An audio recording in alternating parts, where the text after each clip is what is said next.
Good morning, BookTube. We are back. Thank you so much to all new subscribers. It is heartening to see the number of folks who are at least interested in the content in theory. And of course, we always then need to follow through with action. Unfortunately, June, I tried to do far too much and I burned out in a few different ways. But I'm going to talk today about that process because there are lessons in it, and there are lessons especially related to the soft launch. I'm going to call it a soft launch of A Tower for the Coming World. It's not a hard launch until I get that paperback version up, but we will talk a little bit about those processes. It's a rainy day here, so my highway tends to be filled with a few more emotive sounds between the vehicles as the trucks warn each other coming past, or just greet each other. And every now and then you get a reckless motorcycle that should not be going that fast in the rain, but such is life. Okay, I am going to say I have 3 ARCs in my possession, which means I am going to be doing 3 book reviews soon. They are all collections, and I cannot wait to share them with you. So as much as I am going to talk about the launch of my collection of 18 short stories, novelettes, and novellas from the last decade of publishing, I am also thrilled to be able to use this platform as an excuse to talk about other work, because I feel like that's an element sorely missing in so much of our discourse. So I look forward to starting that work soon in upcoming pieces, aiming for once a week. Fingers crossed. Okay, so this past month, I was working mainly on trying to get a novel finished for my agent, and I made a lot of great progress, and then I hit a wall. The wall can happen. You have to have confidence in your vision for the whole process, but that's not how the brain works. So after developing the whole trilogy and making significant strides in terms of the first drafting, I got to a point in revisions where I was just being so hard on myself that it wasn't useful and I was going to undo the work if I continued. So I stepped back a little and I focused on the other projects I had to finish. One of them was this collection of work. And A Tower for the Coming World is named for one of the stories in the piece that represented for me an attempt to move towards something new. And I decided with this collection that I wasn't just going to compile the work that I had done for the last decade. That's far too much. I decided I wanted to use this body of work, selected body of work, not comprehensive, to talk a little bit about process, and to talk a little bit about industry, and to talk a little bit about how the writer's attitudes and perspective and struggles can change over a career.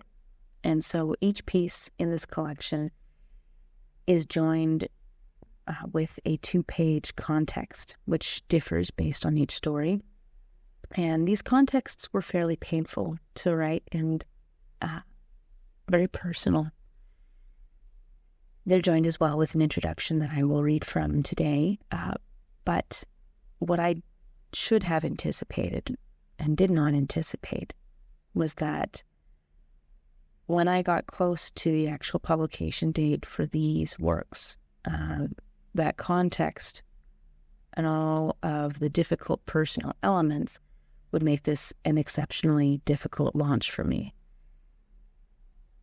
In May, I had similar, actually in April leading up to the May launch, I had a similar struggle with Children of Doro, because what I've been doing with my indie publishing is essentially packing up all of the work that I have done to date that hasn't necessarily moved me forward in the industry sense. And so I have been producing a lot that I poured my heart into, and more than my heart, I poured a lot of difficult situations into, boxed it up, shipped it out. And there is a danger when you finish something and you put it aside of feeling very much like there's nothing to move toward next. That's why I was trying ostensibly to finish the next novel at the same time to mitigate that, but it didn't work completely. What I had overlooked, which is kind of silly because I've lived in my body for a long time, but I also am quite observant, is that even people who publish through mainstream presses, even people fortunate enough to be connected to a mainstream publisher, often go through these pre-publication stressors too.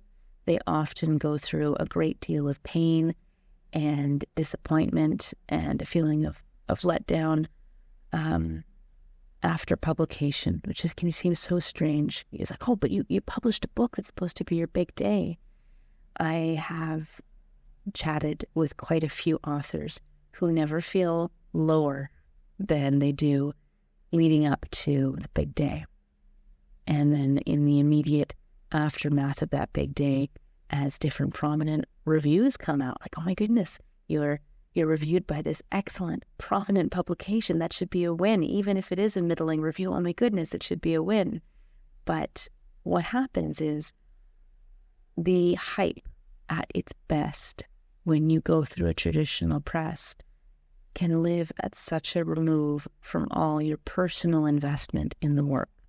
So a lot of folks, even at the best case scenario of tried publishing with a big 5 publisher, having an agent for your cheering squad, and hopefully building a little bit of community around that, it's stressful. There is a schism between the superficiality, the artifice of any industry, and personal, emotional connections to this work that's now out, that's now there. For indie publishing, you don't get that team. In the same way, you have to build that team, you have to build that hype. And if you succeed at building that hype, you're still going to have that schism. If you don't succeed at building that hype, you're going to have that schism. Something snapped in me when I was doing all this work for A Tower for the Coming World, and I noticed that there were 0 pre-sales and pre-orders. And that shouldn't have truly bothered me because I know indie publishing is difficult. This is a difficult moment for our industry. Right now, AI versions of stories are flooding Amazon's market, so nothing is working properly. Even the major sellers that have driven out every other meaningful competitor in some markets can't manage the influx of technical problems that we have now. So why should an individual writer be able to rise above that? But there was something about doing all this deeply emotional work. And I should add that with this collection, I am honest about my failings, quite honest. And so looking at this body of published work, I do tell you which pieces I don't think were successes. They might have gotten a sale, but that doesn't mean that they achieved what I set out to do in the way that they should have. And so there's a lot of shame looking at this body of work and thinking, that's it, that's my decade. That's the best I could do. Now, I still say the best I could do is in my novels. The shorter forms allowed a lot of exploration that I am deeply grateful for. But there was that sense of working so hard to try to get something ready, grappling with what these stories brought out again, wrestling with how I was going to delicately tell the story of some of these stories without doing harm to people in the background of my reasons for writing them.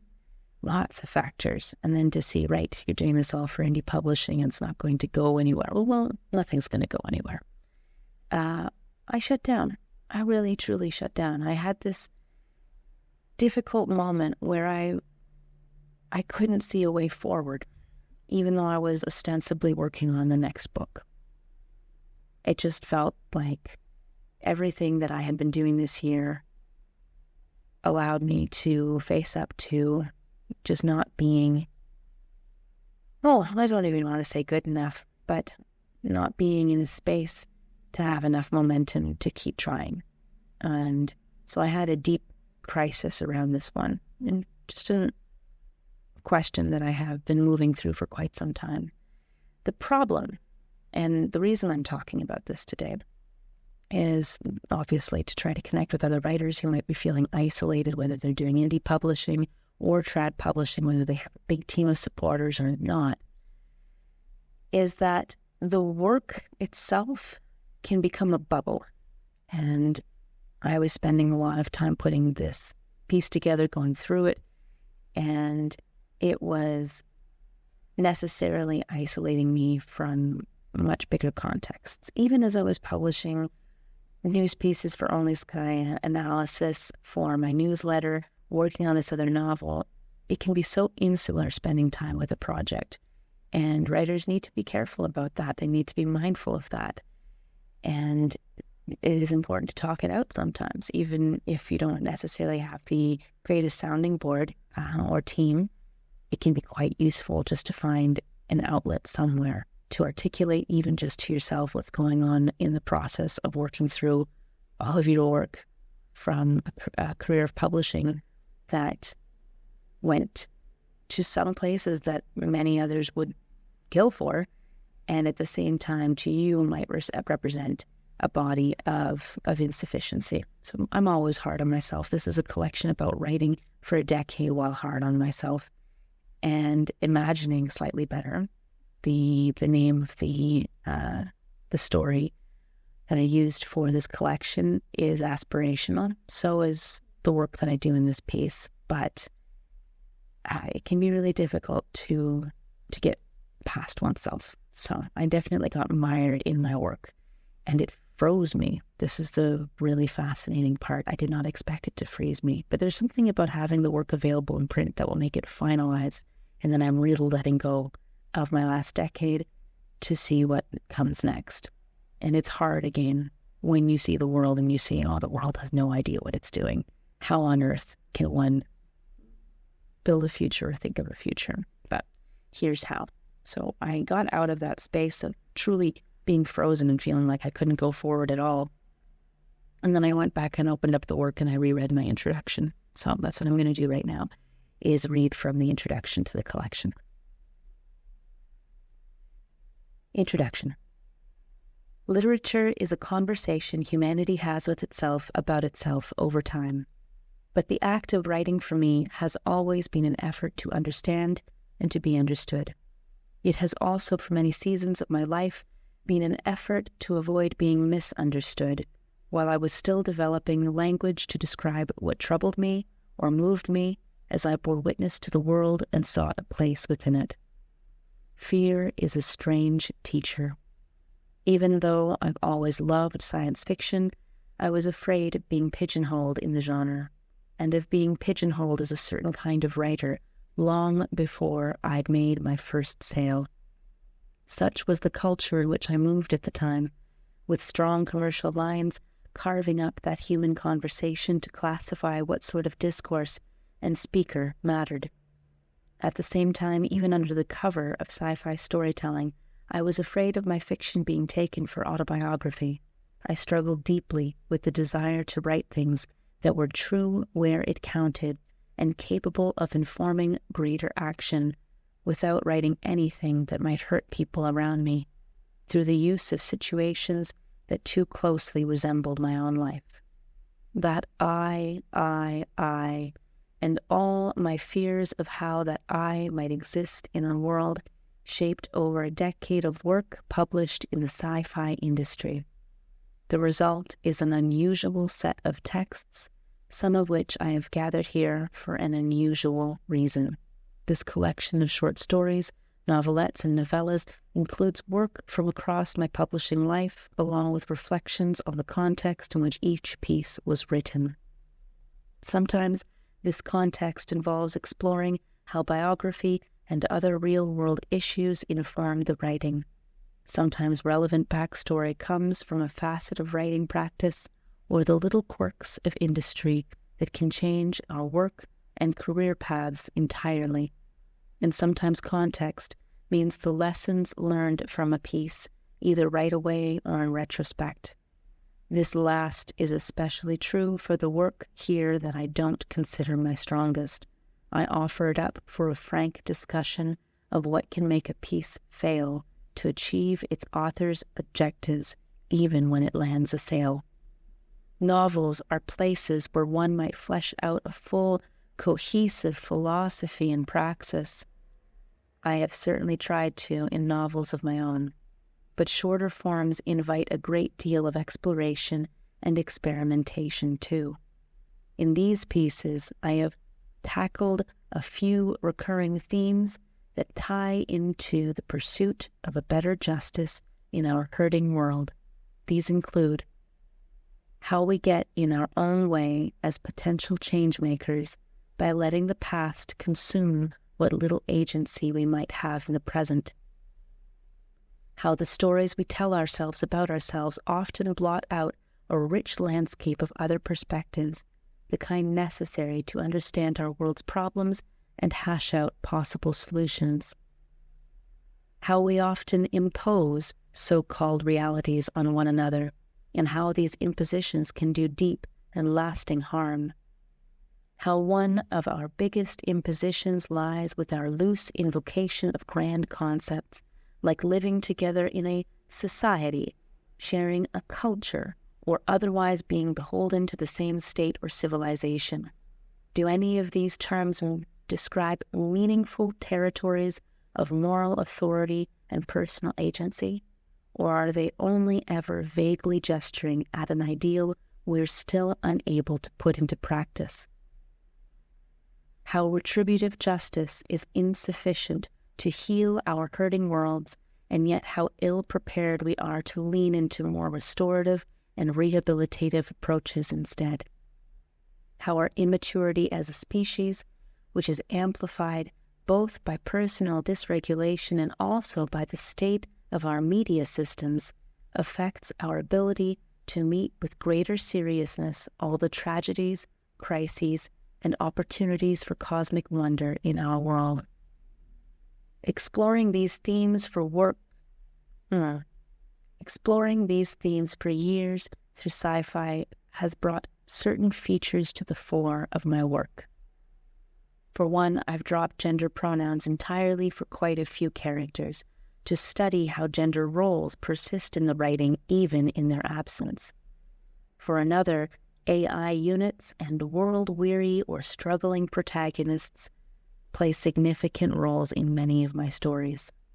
I'm also fond of introducing truly alien aliens, fleshing out fuller alien cultures wherever I can, and allowing my protagonists to learn just how much they've been taking for granted about the world from limited subject positions. My stories also routinely involve a mystery of some sort, a puzzle that the protagonist must work out even if the solution gives rise to a whole new set of much more difficult problems. Open-ended closers, inviting the meteor work of social change beyond the page, are common. And these tales consistently reflect my own struggle, too, to find a way through personal setback and insufficient agency toward a vocabulary that at the very least speaks to what keeps so many of us from dreaming better worlds. I have changed quite a bit since that young, skittish writer who both ached to speak and was afraid of what speaking would yield. I once aspired to being part of a rich literary discourse, but my work, for a number of reasons, has largely gone unnoticed and unremarked, and I don't doubt that how hard I've been on myself and all that I've been moving through have played a significant role in this outcome. People like joy, people like self-confidence to a point, people like writers who insist upon the value of what they have to say and what they want to share. I have a more complicated relationship with my words, and that's fine. I'm still writing. I'll even still be pitching another novel for mainstream publishing soon, and I'll be back to writing short stories, novelettes, and novellas for the short fiction market, my experimental playground, again too. But more importantly, after years of wrestling with so many questions and doubts, I realized today that I was too caught up in my own false premises, my own feeling that literature should give us vocabularies for truth, empathy, and action, to recognize the significant divide between these lofty ideals and the real world, where the aim for quite a few of us is simply to survive long enough to share in the creation of a deeply privileged body of imaginative labor. What we set down in these pages will not move the needle. It can't, because it's inert. Everything we publish is useless without a reader, and that reader will take from our stories whatever they want, or maybe nothing at all. For this story collection, then, I made of myself a reader, sometimes for the first time in years, even if no one else shows up, even if no one else cracks these pages. And in reading myself at a distance, but also with inevitable intimacy, I notice that the I still sings out from many of these pages. So much pain, struggle, and feelings of failure and helplessness for so long. But there are other melodies here as well, and not just in the background right now, an emergency vehicle. And the ones I love best, yes, love, despite every other sentiment I've tethered to so many of these texts in the comments below, they're the ones that highlight how much we need each other to keep from losing ourselves, our time, and our ever-fleeting agency to self-recrimination, shame, and fear. On and off the page, the path to a healed world is never easy. We will mess up. We will always make mistakes. And if we're lucky, we will also grow into a better understanding of our worlds and also of ourselves. That's where the real activism begins. So, hopefully fairly clear that there is an inflection, a way of moving through the work that is definitely meditative. You probably haven't seen it in other collections, but you know what? It's okay that the work exists as it does. Probably won't be read. I was very thankful for the number of people who read Children of Doro and really deeply enjoyed it. I'm quite thrilled by that. And I look forward to getting back also to the audiobook, which is in progress. And I will hopefully be able to share that with you. Let's be reasonable, in a couple months' time. So let's say September. I am going to slow down a little bit going forward. The most important thing right now is to get that novel finished for my agent in two ways. The other anxiety this past month is when you're working on a novel, you're working on truly aspirational income. Nothing is coming in. And there was a lot of stress around that. I am definitely living in a lot of precarity, which added to the sense of maybe this is it, maybe this is all I ever get to do. And when the novel is finished and in my agent's hands for review, I will again be able to go back to write stories that have a more concrete and immediate chance of making any money, and reviews and articles for other places. So spending time investing in the future is risky. To be working on this collection, which I know is not going to be read significantly and reflect such a body of imperfection, while working on a novel that also is deeply aspirational, really disconnected me from my context. But I want to say, too, that it's not just me. It's very common for anyone to feel estranged from themselves and their future, whether they are trad published or they are indie published, whether they have a big team or not. The schism between that sense of finality can be a real enemy to our ability to live in the human moment. So I just ask all of you, whatever context you're living in, whatever you're moving through, to remember that it's so easy for all of us to fall into a bubble with the work. And the world is much bigger than that bubble, for better and for worse. So give yourself grace, step away from it sometimes, touch grass, and remember that most things can be fixed. So I froze in the middle of the publication work necessary for A Tower for the Coming World, so it became a soft launch. And I will follow through by putting up that paperback and defining for myself an endpoint. This is finished, this is done, this era of my life is over, and make space without trying to fortune tell about the future for what might come next, even in these deeply, deeply uncertain times. So take good care of yourselves. Thank you for sitting with this slightly more vulnerable and emotional piece, I know, but suited to the material. Next up, Life Beyond Us, a wonderful collection of science stories and science fact. And then I have another treat lined up for after that. Cheers all. Thank you again. If you are a fellow writer who has had moments like this, I'd be very much obliged if you were to share even a bit of how you moved through it for yourself in the comments. But if not, just know that I'm rooting for you all. Please take care of yourselves above all else. There is time for everything else. Cheers.